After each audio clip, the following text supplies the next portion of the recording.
মুক্তি চায়, সেই রামকৃষ্ণের ছেলে, সেই আমার ভাই।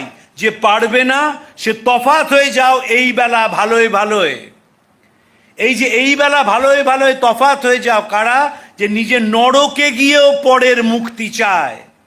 আপনি ঠাকুরের রাজ্যের বাসিন্দা কিনা, স্বামীজির কৃপা পেয়েছেন কিনা, কি করে বুঝবেন? বুঝবেন ঝরঝরিয়ে কাঁদতে পারছেন কিনা অপরের যন্ত্রণায়। স্বামীজি বলছেন খুব কাঁদো, কাঁদলে চোখ সাফ হয়, ভেতরের ব্রহ্মসিংহ জেগে ওঠেন। দুটো জিনিস আমাদের ছোট বাচ্চাদের শেখাতে হবে, একটা সোশ্যাল ট্রেনিং, একটা মরাল ট্রেনিং। সোশ্যাল ট্রেনিং, আমার সামাজিক দায়বদ্ধতা আছে, আমি এমন করে রাস্তায় হাঁটবো না, আমি এমন করে গাড়ি চালাবো না, আমি কাউকে ঠকাবো না, এই সোশ্যাল ট্রেনিংটা দরকার। আর মরাল ট্রেনিং, কোনটা গ্রহণ